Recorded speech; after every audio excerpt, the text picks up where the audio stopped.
जय जय श्री श्री राधा गिरधारी भगवान की जय, श्री श्री गौरताई भगवान की जय, जगत गुरु श्रील प्रभुपाद की जय, निताई गौर प्रेमानंदे। ओम नमो भगवते वासुदेवाय, ओम नमो भगवते वासुदेवाय, ओम नमो भगवते वासुदेवाय। ओम अज्ञानतिमिरान्धस्य ज्ञानाञ्जनशलाकया चक्षुरुन्मीलितं येन तस्मै श्रीगुरवे नमः।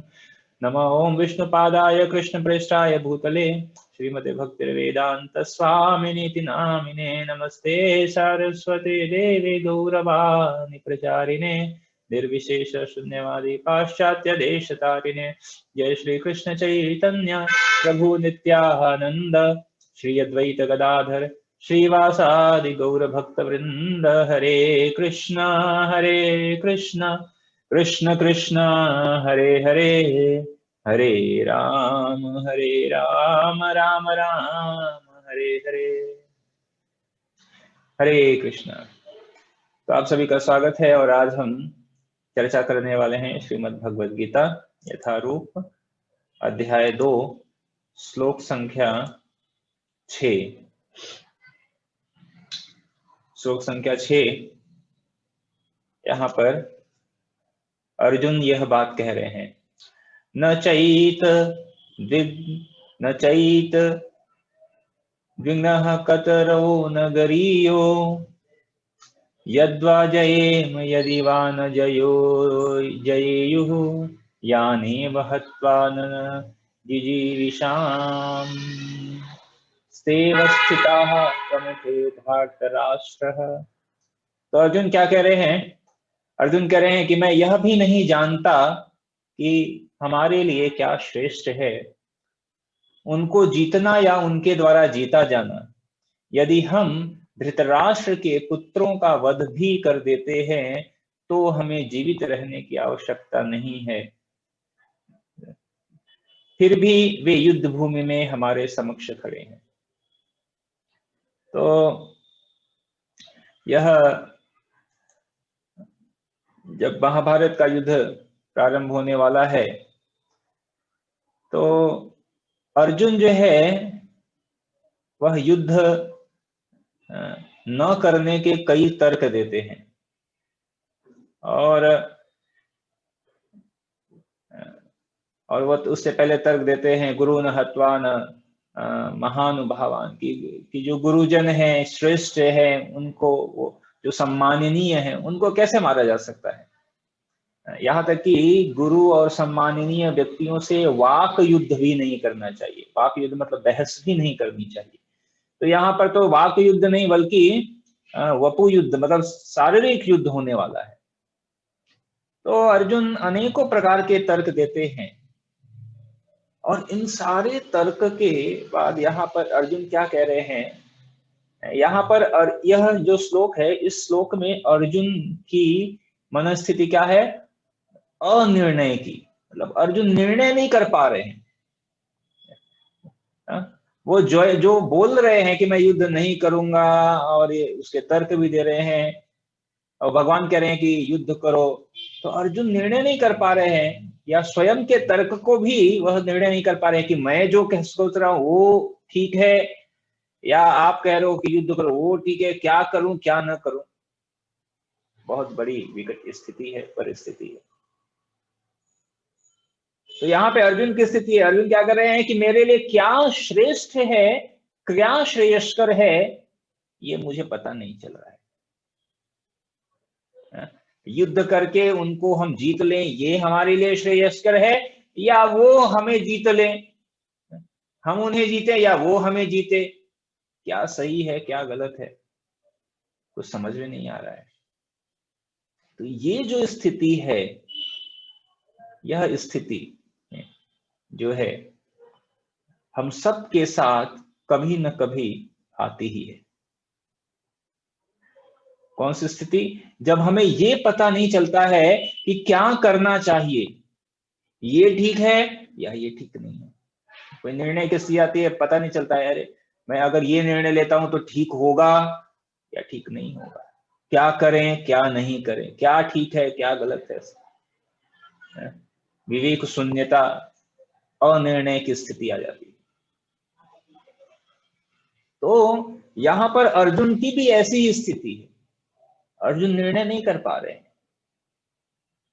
ठीक है, तो जब निर्णय की स्थिति ठीक, जब उचित नहीं होती है, तो हमें करना क्या चाहिए, यह अर्जुन से हमें सीखना चाहिए। आगे के श्लोक भी हम चर्चा करेंगे। आगे के श्लोक में अर्जुन कहता है, कार्पण्य दोषो अपहत स्वभावः पृक्षामि त्वाम धर्म सम्मूढ़ चेता।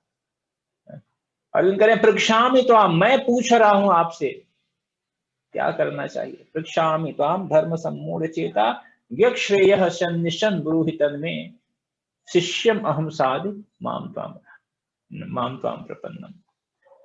तो जब अनिर्णय की स्थिति आती है, निर्णय हम नहीं कर पाते हैं, हमारे साथ कुछ घटित होता है और फिर हम जो है मानसिक असंतुलन की स्थिति उत्पन्न हो जाती है, तो क्या करना चाहिए। अर्जुन ने क्या किया, हालांकि अर्जुन तर्क दे रहा है कि मैं युद्ध नहीं करूंगा, मैं युद्ध नहीं करना चाहता, और युद्ध न करने के वो अनेक प्रकार के लॉजिक देते हैं, तर्क देते हैं, लेकिन साथ ही साथ अर्जुन यह भी स्वीकार करते हैं कि मैं निर्णय करने की स्थिति में नहीं हूं, क्या सही है क्या गलत है ये मैं निर्णय नहीं कर पा रहा हूं, इसीलिए अभी मैं क्या करता हूं, शिष्यम अहम साधि माम त्वं प्रपन्नम, हे भगवान मैं आपका शिष्य बन, मतलब भगवान को गुरु बना लिए और स्वयं शिष्य बन गए। देखिए आप बताइए, तो हम सबकी ये जीवन में ये स्थिति हम सबके आती है, और विशेष रूप से कई बार ऐसी विकट परिस्थिति आ जाती है कि कुछ हमारे साथ कुछ घटित होता है, कुछ जो है अप्रिय घटित हो जाता है, तो कुछ लोग ऐसा कहते हैं, अरे वो सोचते हैं ये क्यों हुआ, ये मेरे साथ क्यों हुआ, ऐसा क्यों हुआ। कई बार लोग प्रश्न करते हैं, क्यों क्यों मेरे साथ ऐसा।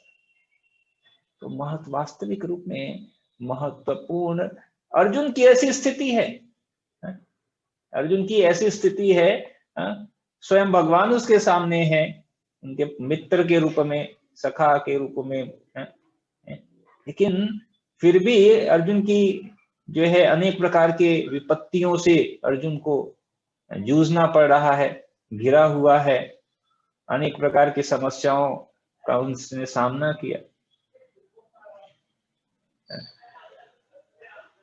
तो कई बार हम यह ऐसा विचार करते हैं कि ये क्यों, और फिर कई बार हम उसमें अपना, हम निर्णय की स्थिति में नहीं है, लेकिन फिर भी कई बार उसमें हम अपना अगर कोई मत दे, हम पहले से ही अनिर्णय की स्थिति में हैं, और उसमें भी अगर कोई अपना मत दे, वह मत निश्चय ही वह एक गलत रास्ते की तरफ जाएगा।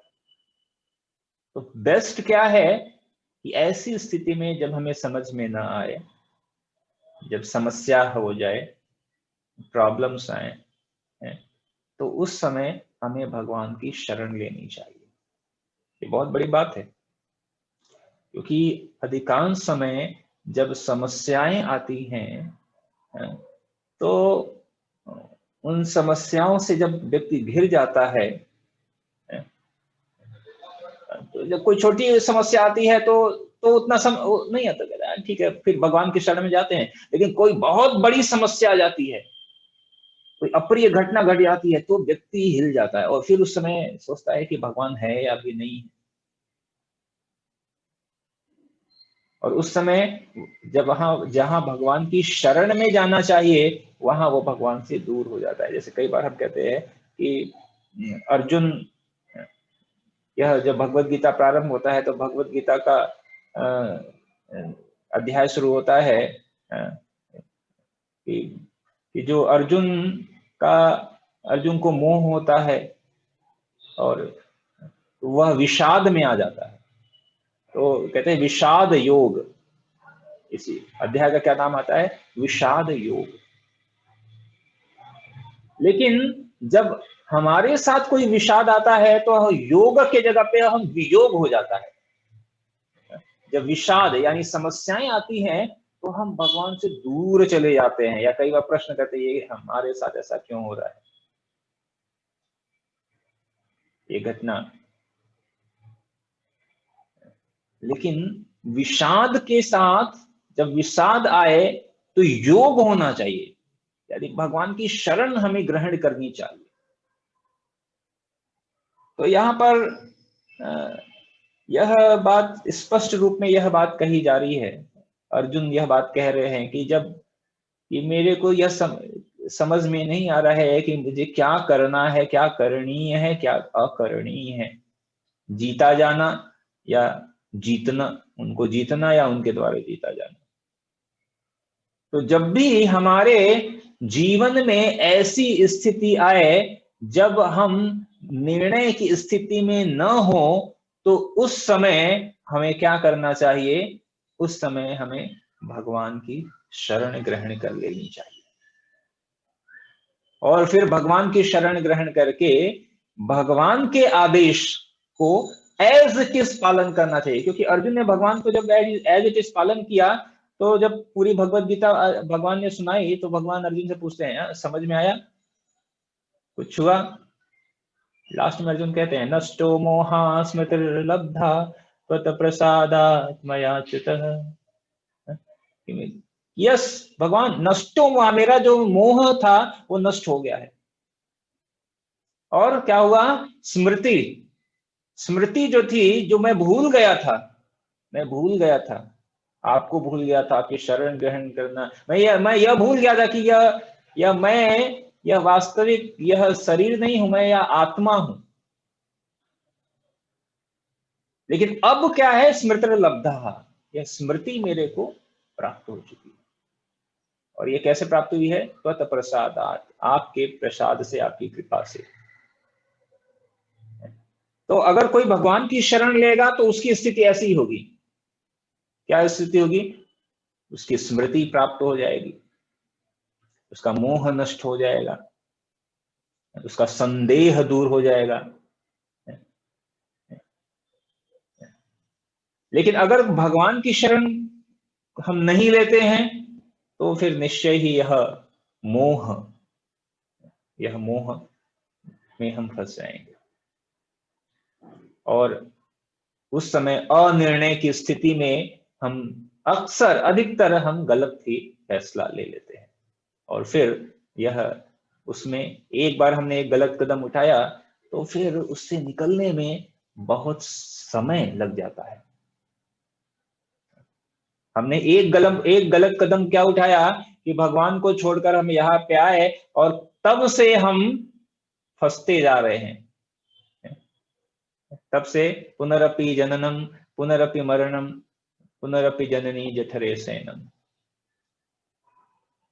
तो यह बहुत ही महत्वपूर्ण है कि हमें जब हमारे साथ ऐसी स्थिति आए तो हमें क्या करना चाहिए? भगवान की शरण लेनी चाहिए। भगवान की शरण का मतलब भगवान के आदेशों उपदेशों की शरण, और साथ ही साथ या भक्तों की शरण। भगवान कैसे?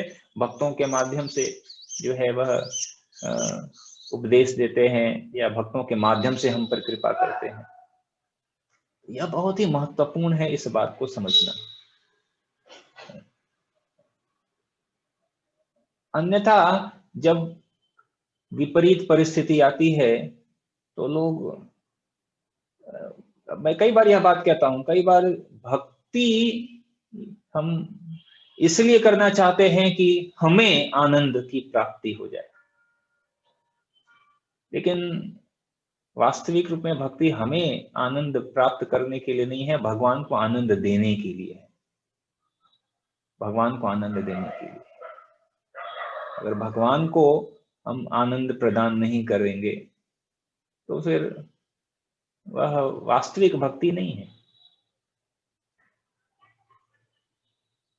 और इसीलिए अधिकतर लोग जो भगवान से दूर है या वियोग हो रहा है भगवान से, उसका कारण यही है कि वह स्वयं को स्वयं आनंद प्राप्त करना चाहते हैं, या किसी स्थिति परिस्थिति में जब उनके आनंद में कुछ समस्या आती है तो फिर वह भगवान से दूरी बना लेते हैं। कहते हैं कि अगर मैं इतनी भक्ति कर रहा हूं फिर भी इतनी समस्याएं आ रही हैं।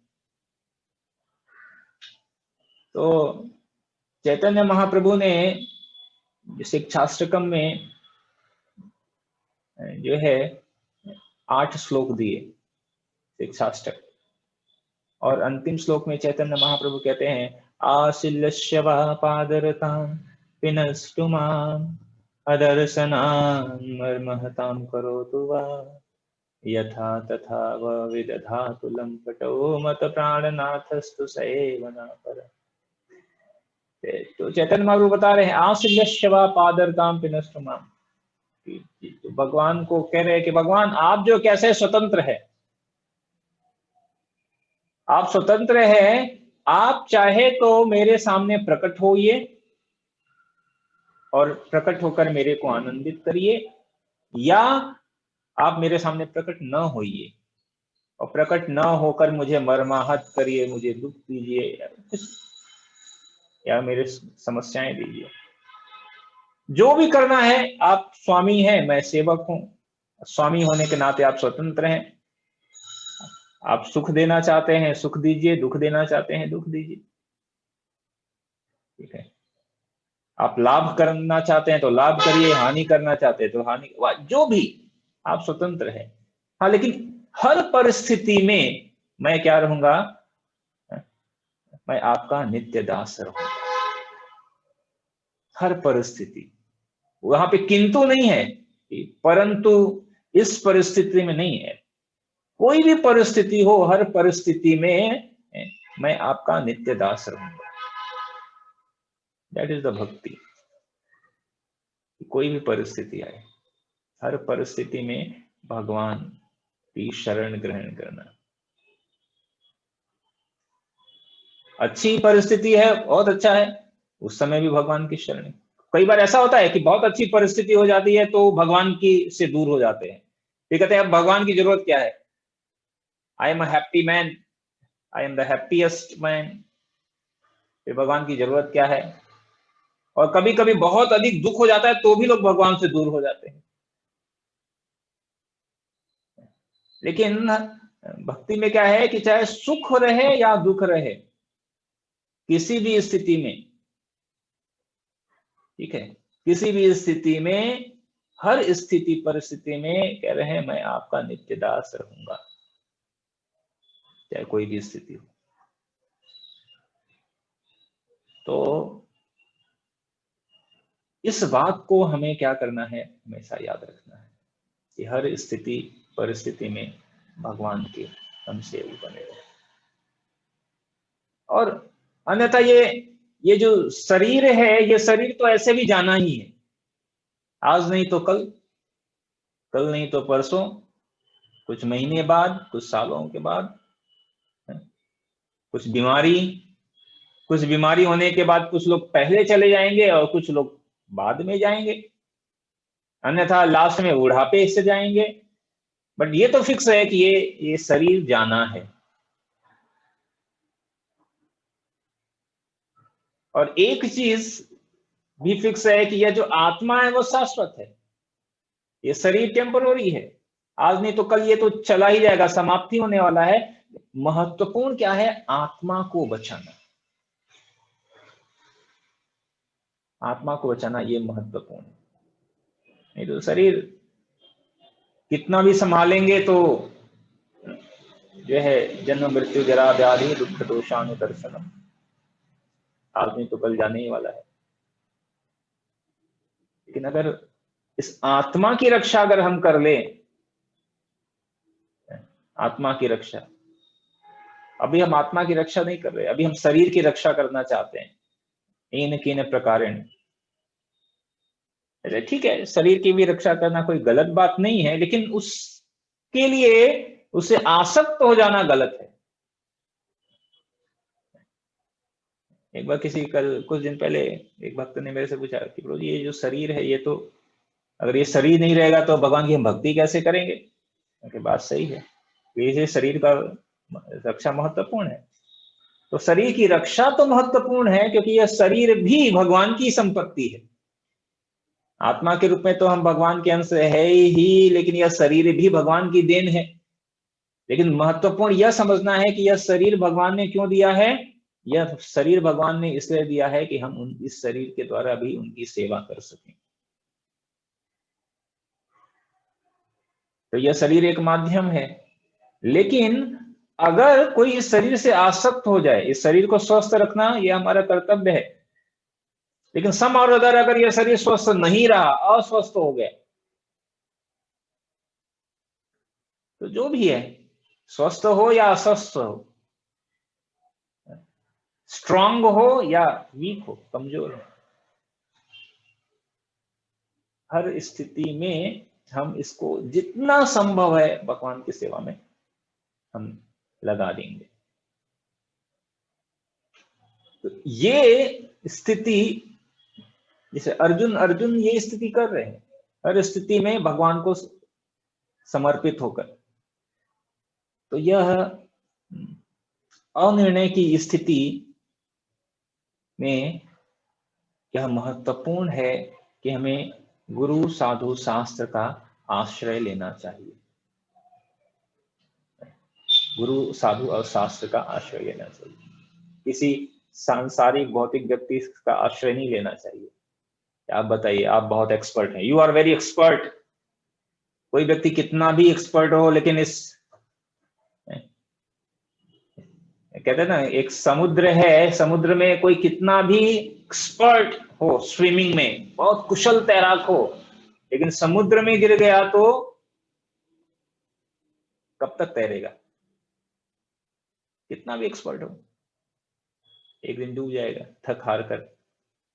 ये भौतिक जगत ऐसा है। तो वहां पे कितने भी एक्सपर्ट लोग मिलेंगे आपको, एक्सपर्ट सलाह देंगे, expertise each and every aspect, लेकिन वो अभी काम की नहीं है। काम का क्या है? भक्त, भगवान, गुरु। कहते हैं गुरु क्या है? नौका के समान। वो नौका है, और अगर कोई नाव पे सवार है तो उसको तैरना आए चाहे ना आए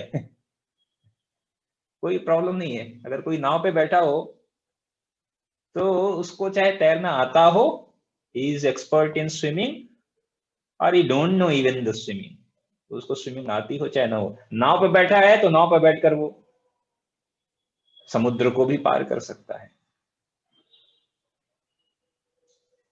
यह बात हमें समझनी है। अर्जुन यह बात आगे कह रहे हैं कि कार्पण्य दोषों में अपनी कृपण दुर्बलता के कारण मैं अपने कर्तव्य को भूल गया हूं। साथ ही साथ क्या हो रहा है? धैर्य खो रहा हूं, अपना कर्तव्य भूल गया हूं, अपना धैर्य खो रहा हूं। और ऐसी अवस्था में मैं आपसे पूछ रहा हूं कि जो मेरे लिए श्रेयस करोगे भगवान, आप मेरे लिए क्या उचित है, क्या अनुचित है, आप मेरे को बताइए। That is the first class devotees quality. Arjun क्या है? First class devotee. उन्होंने जब अनिर्णय की स्थिति है, धैर्य खो रहे हैं, कर्तव्य भाव समझ में नहीं आ रहा है, तो उन्होंने तुरंत ही क्या किया? भगवान की शरण ले ली, भगवान को अपना गुरु बना लिया और कहा कि आप जो कहोगे तव वचनम मम, जो आप कहोगे उस वचन को मैं पालन करूंगा।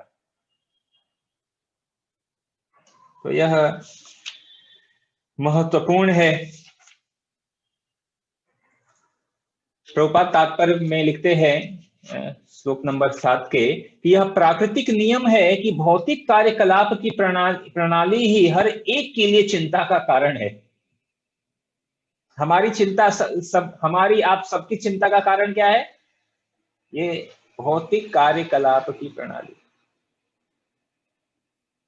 तो हम यानी ये इस भौतिक जगत में जितने भी कार्य कर रहे हैं, जो भी सिस्टम, चाहे best, one of the best system या कोई भी सिस्टम हो, कोई भी कार्य प्रणाली हो, ये सारी कार्य प्रणाली चिंता का कारण है। इस भौतिक जगत में का अच्छा और इस भौतिक जगत का बुरा, इन दोनों में कोई अधिक अंतर नहीं है।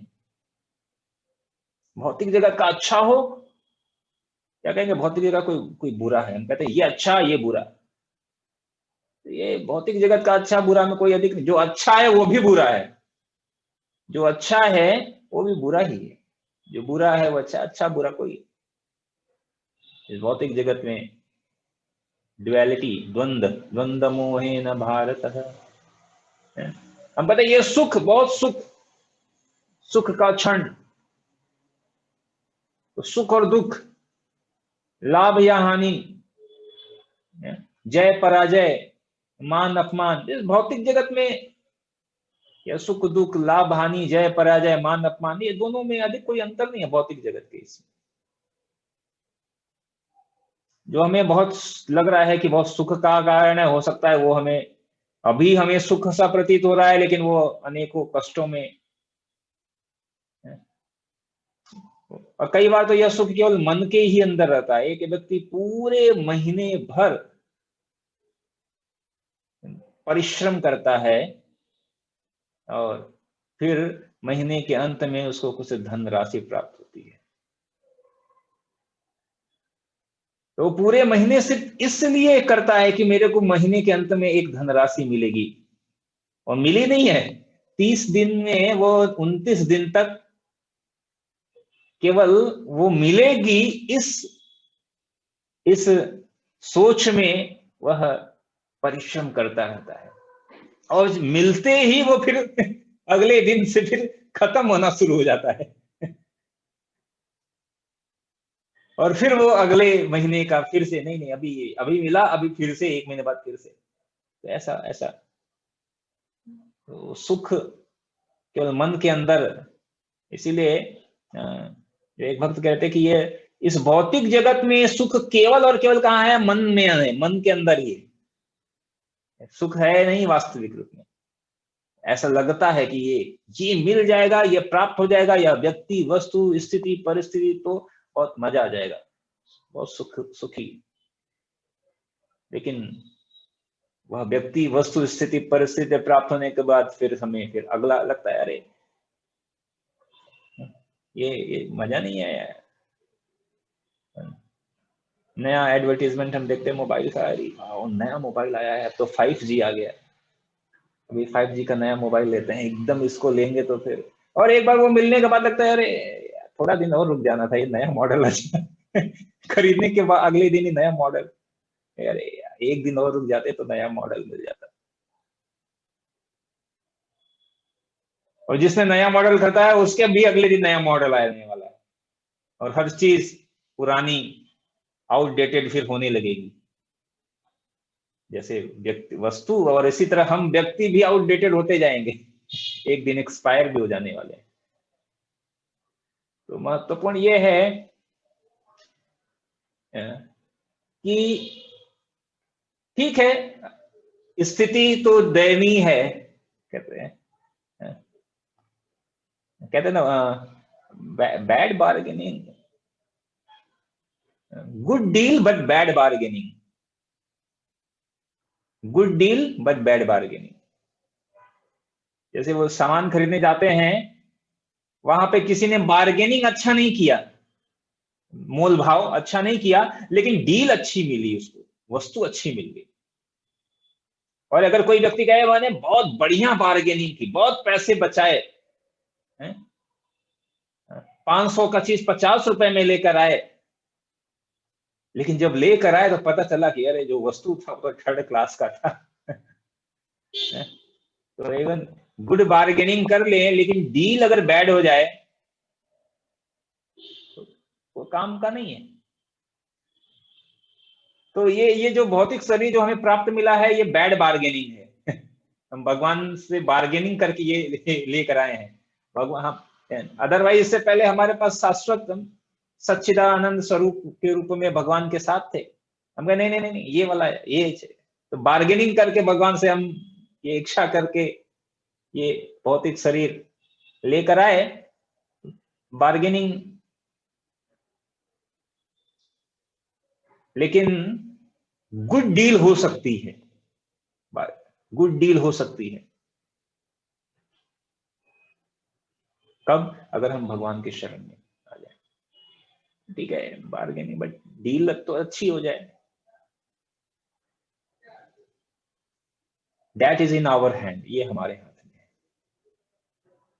ये हमारे हाथ में है। तो वास्तविक रूप में इसीलिए प्रभुपाद कह रहे हैं, पग पग पर उलझन मिलती है, अतः प्रामाणिक गुरु के पास जाना आवश्यक है, जो जीवन के उद्देश्य को पूरा करने के लिए समुचित पथ प्रदर्शन या पथ निर्देश दे सके। तो हर उलझन पर हमें करना क्या है, क्या नहीं करना है, हम अपने मित्रों फोन करके पूछते हैं, जिनको खुद नहीं पता है कि क्या करना है। इसलिए भगवत गीता को बोला जाता है this is a manual of life. ठीक है, तो जब समझ में ना आए तो यहाँ पर, यहाँ देखना चाहिए, इनके पृष्ठों पर, भगवत गीता के पृष्ठों पर देखना चाहिए भगवान ने क्या कहा है,